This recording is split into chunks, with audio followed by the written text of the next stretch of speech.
শ্রীকৃষ্ণ বলেন, এমন সত্য বলো যাতে তা হয়ে যায়, কিন্তু এমন মিথ্যা কখনো বলো না যা সত্য মনে হয়। জীবনে কখনো কাউকে প্রতিশ্রুতি দেবেন না, না আনন্দে, না রাগে, না দুঃখে।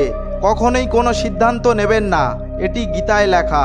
আপনি কাউকে পছন্দ করেন, এটি ভালো নয়, কিন্তু আপনি ভালো কারণ তার মধ্যে সত্য দেখার চোখ আপনার আছে। বিশ্বাস করো, কিন্তু মার ঈশ্বরকে ছাড়া কাউকে অন্ধভাবে বিশ্বাস করো না। রেগে যাওয়ার পর দোষ জারি থাকুক না কেন, কথোপকথন শুরু করে তিনি যে খুব ভালোবাসে। জীবনে একা থাকলেও কিন্তু জোর করে কারোর সাথে সম্পর্ক রাখার জন্য জেদ করবেন না। যদি আকাশের সাথে আপনার সম্পর্ক ভালো হয়, তবে মাটির লোকেরা আপনার ক্ষতি করতে পারবে না। সাপের দাঁতে, বিচ্ছুর মুখে আর মানুষের দাঁতে কত বিষ আছে তা কেউ বলতে পারে না। সব সময় সতর্ক থাকুন। সত্য প্রমাণের জন্য একগুঁয়ে হওয়ার দরকার নেই, কারণ সত্য নিজেই সঠিক সময়ে নিজেকে প্রমাণ করে। একজন দুর্বল ব্যক্তি সেখানেই পৌঁছালেই থেমে যায়, কিন্তু একজন বিজয়ী থেমে যায় যখন সে জিতে যায়। নিজের জন্য না হলেও সফল হও তাদের জন্য যারা তোমাকে ব্যর্থ দেখতে চায়। ছোট মনের মানুষের সাথে কখনো আপনার বড় স্বপ্ন নিয়ে আলোচনা করবেন না, কারণ তার এমন মর্যাদা থাকা উচিত যাতে সে আপনাকে বুঝতে পারে। বড় স্বপ্ন দেখার সময় একটা কথা মনে রাখবেন, সংগ্রামে একজন মানুষ সব সময় একা থাকে। এই সময় কেউ আপনাকে সাপোর্ট করে না, কিন্তু সাফল্যে একজন মানুষ কখনো একা থাকে না। এই সময়টা তখন পুরো পৃথিবী আপনার সাথে হাঁটতে চায়। শুধুমাত্র তুমি সর্বদাই নিজের প্রতি বিশ্বাস রাখুন এবং মনে রাখবেন, আপনি যদি সঠিক সিদ্ধান্ত নিয়ে থাকেন তবে আপনাকে একাকিত্ব অনুভব করতে হবে। তারা বলে ভিড়ের সঙ্গে হাঁটলে হয়তো সাহায্য পাওয়া যাবে, কিন্তু নিজের পরিচয় তৈরি করতে চাইলে কখনোই স্বীকৃতি পাওয়া যাবে না। একজন জ্ঞানী ব্যক্তির কখনোই প্রতিশোধের অনুভূতি থাকা উচিত নয়, কারণ সে জানে যে ঈশ্বর সঠিক সময়ে সঠিক কর্মের হিসাব নেন। জীবনে জোর করে কিছু চাইবেন না, আপনার সাথে কেউ আসার আনন্দটাই অন্যরকম।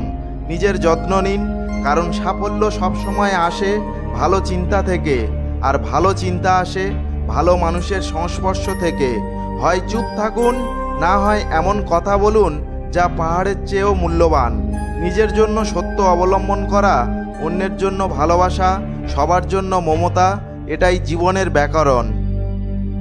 একটি ফুল যতই সুন্দর হোক না কেন, তার সুগন্ধই প্রশংসিত হয় না। একজন মানুষ যতই বড় হোক না কেন, তার গুণের দ্বারা তার মূল্যায়ন করা হয়। আপনার মধ্যে এমন অনেক ক্ষমতা আছে যা ঈশ্বর সবাইকে দেন না, এবং সেই ক্ষমতা কিভাবে অর্জন করতে হবে তা কেউ জানে না, বা বোঝার ক্ষমতা তাদের নেই। ক্লান্ত হবেন না, ভয় পাবেন না এবং ফিরে বসবেন না। সবার কথা মানবেন না, আপনার স্বপ্নের পিছনে দৌড়াতে ভয় পাবেন না। সময় এবং পরিস্থিতি সর্বদা শক্তি যোগায়, তাই কখনো কাউকে দুর্বল ভাববেন না, কাউকে অপমান করবেন না। আপনি শক্তিশালী হতে পারেন, কিন্তু সময় সবচেয়ে শক্তিশালী। সম্পর্ক টিকিয়ে রাখতে হলে বুদ্ধিমত্তা নয়, হৃদয় হতে হবে বিশুদ্ধ। সত্যকে পরিষ্কার রাখতে হবে, যে তোমার সেও বুঝবে এবং যে অপরিচিত সেও বুঝবে। তুমি যতই মহান হও না কেন, যদি তোমার ভিতরে মনুষ্যত্ব না থাকে তবে সবকিছুই বৃথা। আপনি যা করতে চান নিজেই করুন, সময়ের উপর ভরসা করলে প্রতারিত হতে পারেন।